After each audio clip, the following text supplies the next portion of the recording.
Assalamualaikum warahmatullahi wabarakatuh.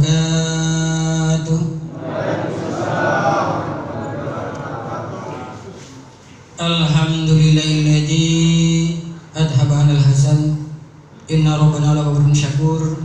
Asyhadu an la ilaha illallah wa asyhadu anna Muhammadan abduhu wa rasuluh.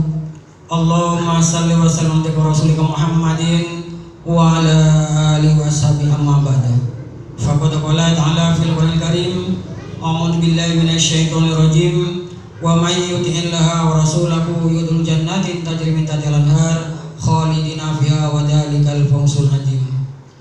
Para saudara jamaah sekalian, pertama-tama marilah kita panjatkan puja dan puji syukur kepada Allah Subhanahu wa taala atas segala limpahan rahmat, nikmat dan hidayah yang telah diberikan kepada kita semua, sehingga sampai saat ini Allah masih tetap memberikan kesempatan, kesehatan, kekuatan dan keimanan kita bisa beribadah kepada Allah dalam keadaan sehat walafiat tanpa kurang suatu apapun. Alhamdulillahirabbil alamin. Salawat dan salam semoga tetap tercurahkan pada junjungan kita Nabi besar Muhammad sallallahu alaihi wasallam beserta para sahabat-sahabatnya, para tabi'in tabi'ahum, para alim ulama sholihin, para mubalik dan mubaligot yang telah memberikan bimbingan mengajarkan agama Islam kepada kita semua ini. Maka atas jerih payah perantara agama tersebut wajib kita syukuri, mengingat sabda Rasulullah SAW, malam yaskurina silam yaskurillah. Barang siapa yang belum bersyukur pada manusia berarti belum syukur pada Allah. Olehnya itu kita patut bersyukur pada perantara agama tersebut dengan ucap syukur alhamdulillah jazakumullah khairan. Alhamdulillah jazakumullah khairan, mudah-mudahan Allah beri manfaat dan barokah. Para saudara jemaah sekalian, keimanan yang telah diberikan oleh Allah kepada kita ini harus kita pertahankan. Jangan sampai terpengaruh keadaan apapun. Karena nilai iman yang telah diberikan oleh Allah kepada kita ini lebih baik dari apa-apa yang telah kita kumpulkan di dunia ini. Di dalam surat Yunus ayat 58 diserangkan, Qul bi fadlillah wa bi rahmatihi falyafrahu huwa khairum mimma yajma'un. Qul, katakanlah Muhammad, bi fadlillah, dengan utamaannya Allah dan rahmat Allah, maka hendaklah bergembira, hendaklah bersenang-senang. Karena iman Islam yang telah diberikan oleh Allah kepada kita ini lebih baik dari apa-apa yang telah dikumpulkan di dunia ini. Perintah senang ini oleh Allah dipertegas lagi di dalam surat Ali Imran. Wala tahinu wala tazanu wa antumul a'launa in kuntum mu'minin. Janganlah kamu merasa hina, janganlah kamu merasa sesat, janganlah kamu merasa sedih, karena kamu sekalian adalah orang-orang yang mulia apabila orang-orang yang beriman. Kebahagiaan, kesenangan itu bertambah manakala Allah masih memberikan kesempatan umur panjang sehingga kita berjumpa di dalam bulan Ramadan. Karena keutamaan bulan Ramadan ini sangat banyak sekali. Hal ini dijelaskan di dalam riwayat Muslim.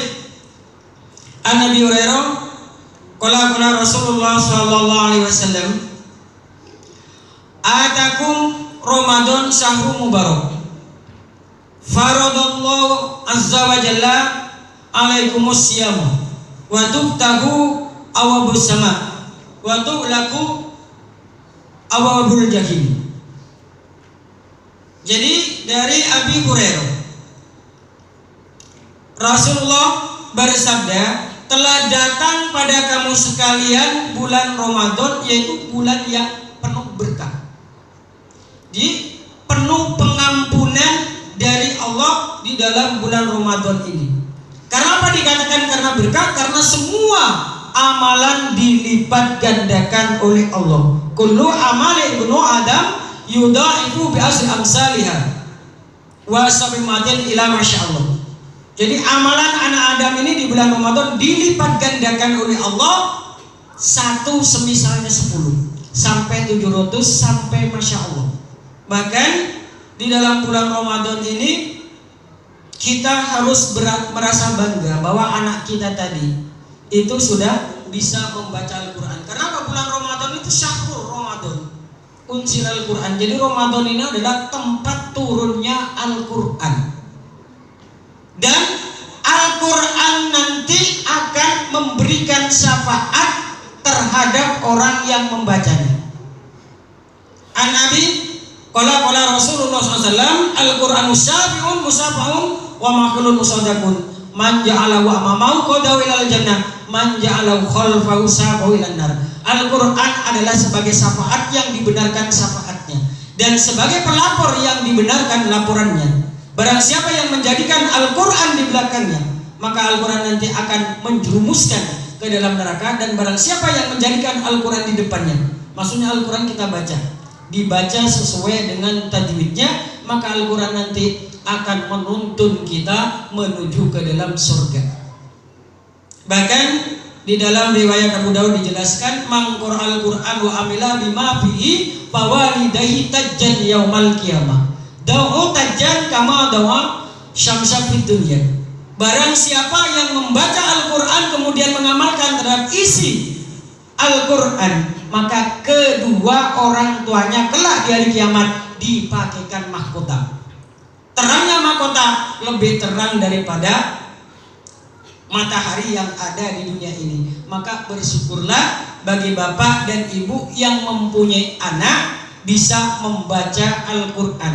Karena langsung, tanpa diniatkan langsung, yang penting masih ada nasab. Kakek, nenek ke atas, kalau bahasa saya itu bu, udah gantung siwur, itu sampai 7 ke atas, 7 ke bawah, sepupu sampai 7 pupu, ipar sampai 7 ipar. Itu kalau meninggal, anaknya yang membaca itu sudah mendapatkan pahala, mendapatkan kiriman dari anak kita. Maka kita perlu memberikan motivasi pada anak kita. Nah ini yang demikian ini bisa dibina, bisa jadi tahfidz. Kalau diasumsi Bapak Ibu, Al-Quran itu 604 halaman. Satu hari mampu menghafal satu lembar itu bisa 604 hari. Jadi 4 tahun 8 bulan sekitar itu. 2 tahun 8 bulan. Kalau setengah lembar itu jadi sampai 4 tahun lebih. Kalau cuma 3 ayat itu 6 tahun bisa menghafal. Ini bahkan kami itu bu, kebetulan Bapak, saya mengajar di SMA 13 agama. Jadi kami itu membina tahfidz. Itu ada 30 orang, itu memang saya target. Memang harus dipaksa, kalau tidak dipaksa ya tidak apa namanya, tidak akan jadi.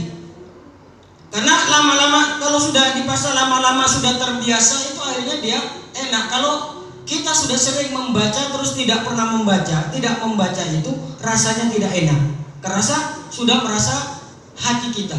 Maka dari itu mari Bapak Ibu sekalian, dan di dalam bulan Ramadan ini ada satu malam yang apabila kita cari, kita dapatkan, akan mendapatkan pahala 83 tahun. Satu hari. Hal ini pernah diceritakan di dalam hadis Ibnu Abi Hatim an Ali bin Urwah, dakaro Rasulullah SAW yauma arba'am min bani Israel abadullah samanina lam yaksuhu torfatan ainin. Qala wa zakaro Ayub wa Zakaria Hiskil bin Azus Yusuf bin Nun.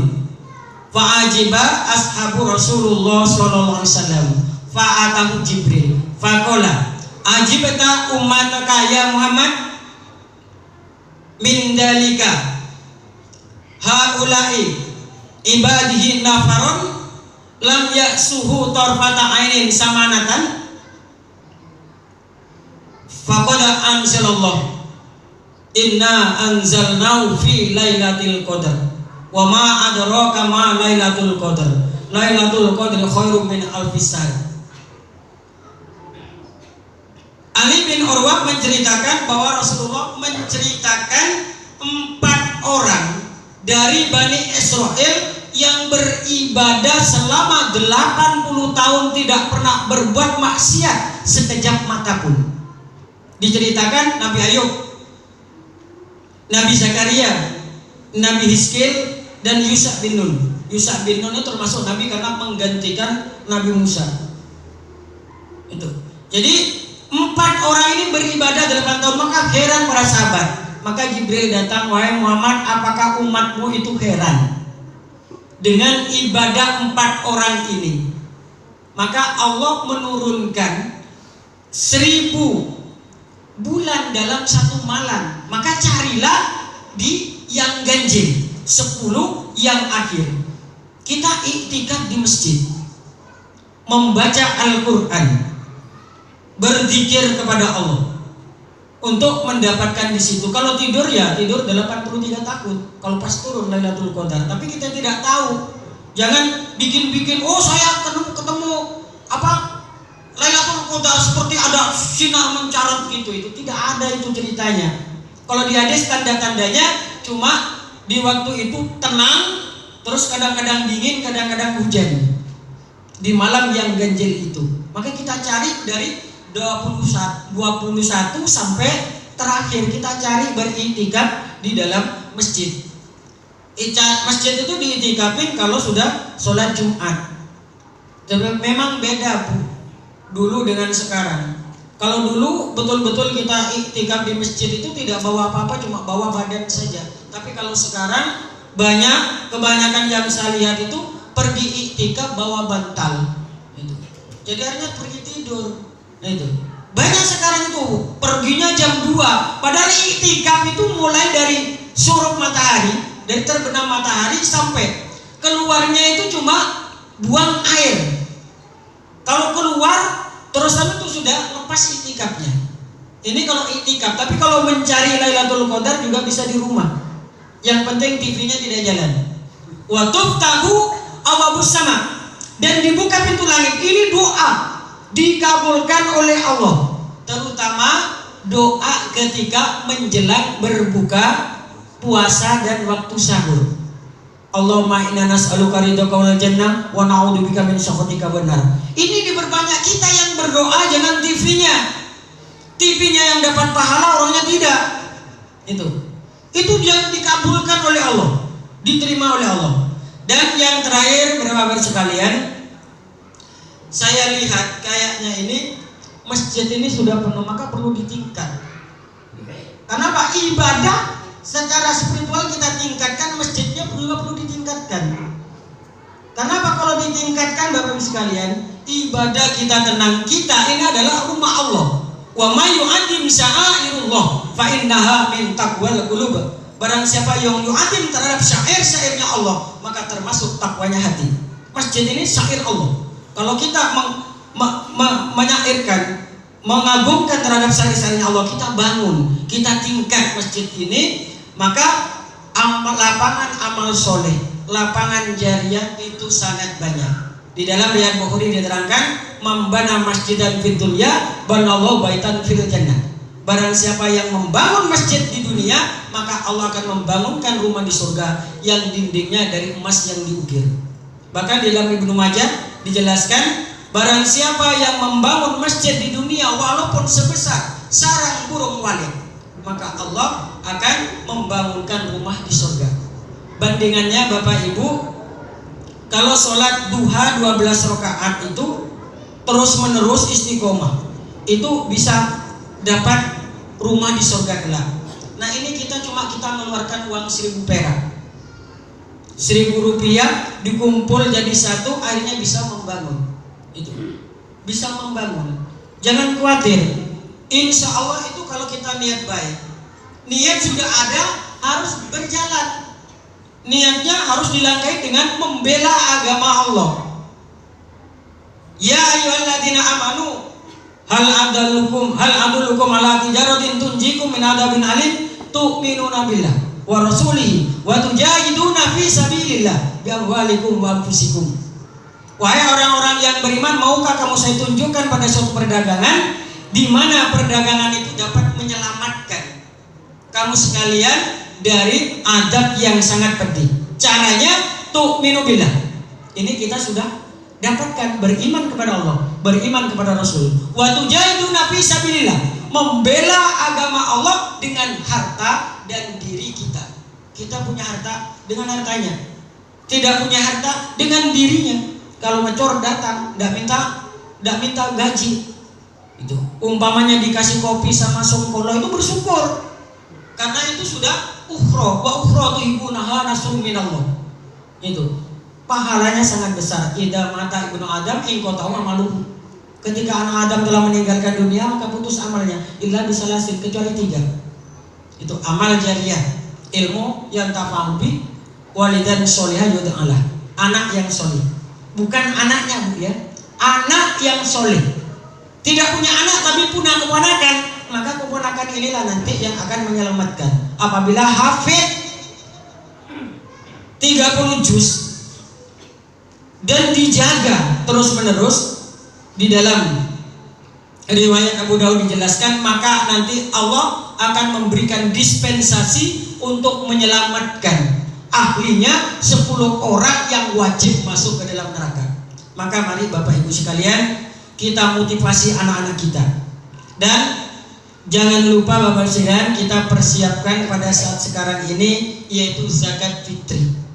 An Ibnu Abbas, farada Rasulullah SAW zakat al-fitri so'an min tamrin aw so'an min sa'irin alal abdi wal hurri was sogir wal kabir alal muslimin wa an tu'adi qabla khurujin nas ila sholat.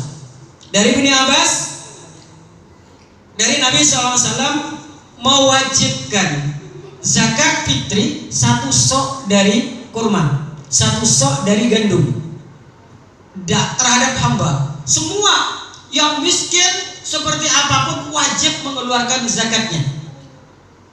Terhadap orang yang merdeka, yang kecil, umpamanya bapak punya istri, diperkirakan belum sebelum sholat lahir, maka harus dipersiapkan dikeluarkan zakatnya, karena sudah kena wajib itu.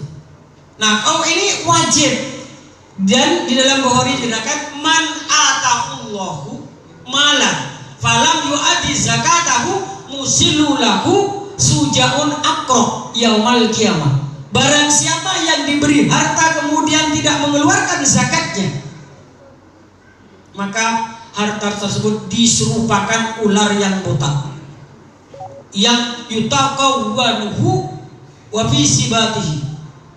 Jadi mengalungkan, dikalungkan dan dibelit dengan mengatakan ana maluka anakun suka. Saya ini adalah hartamu, saya ini adalah hartamu, sampenanmu. Dan yang punya emas, saya singkat-singkat Pak ya, yang punya emas yaitu sudah haul 1 tahun. Batasnya kalau Imam Syafi'i 85 gram. Kalau Imam Malik 1 miskol 93. Kita pakai mazhab siapa tergantung dari mazhabnya. Semuanya benar. Itu. Yang salah itu yang tidak mau infak. Itu. Dan amil itu berdoa, khud min awalihim shadaqatun. Jadi ambillah sebagian harta sebagai sedekah. Wa tutahhiruhum wa tuzakkihim, sebagai pembersih dan sebagai mensucikan. Dan doakan. Mendoakan itu ya, amil mendoakan pada orang yang berzakat.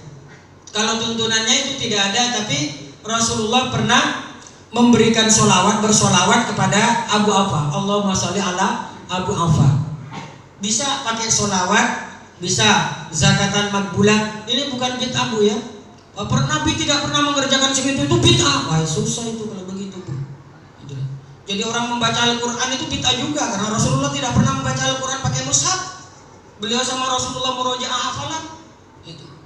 Jadi jangan gampang membid'ahkan orang itu.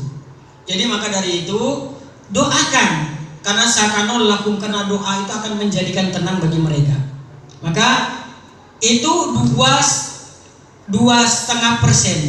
Jadi kalau 85 gram itu haulnya itu kalau dihitung uangnya itu kalau 900 itu 76.150.000, itu keluar 1.910.500. Sudah saya hitung. Nah terus kalau umpamanya sampai 100 gram itu 2.500.000. Terus sampai 2,5%. Nah itu. Kalau perhiasan yang penting dipakai terus menerus tidak kena. Jadi ibu punya emas kalung, gelang, cincin 1 kilo, yang penting dipakai jalan-jalan kemana-mana itu bebas zakat, Bu. Tapi kalau disimpan kena, itu kena zakat. Kadang-kadang dipolitikin orang, punya kambing, punya emas ini 85 gram saya jual deh. Nah itu namanya sudah politik, itu nanti akan dicoskan di punggungnya itu. Di dalam surat At-Taubah 43-45 itu akan dicoskan di hari di kiamat nanti, di hari neraka. Maka dari itu mari, karena agar kita sempurna puasa kita, maka kita keluarkan zakat kita. Alhamdulillah, jazakumullah khairan. Demikianlah yang dapat saya sampaikan. Apabila ada hal-hal yang kurang berkenan atau tata bahasanya tidak teratur atau tidak lucu, itu ya saya mohon maaf karena saya tidak bisa melucu. Saya pernah suruh bikin orang tertawa, bisa pakai logat Madura, ketawa semua itu. Tapi akhirnya dapat apa? Tidak dapat ilmu. Itu. Saya banyak teman, Ustaz, ganti metode tak. Aduh, bikin ketawa orang. Pernah saya bikin pakai logat Madura, saya orang Madura, Bu. Pakai logat Madura saya ketawa semua, itu tidak dapat apa-apa, tidak dapat ilmu. Lah kita menyampaikan ini supaya mendapatkan ilmu dan kita amalkan, sehingga kita mendapat pahala dari Allah. Alhamdulillah, jazakumullah khairan wa billahi taufiq wal hidayah. Wassalamualaikum warahmatullahi wabarakatuh.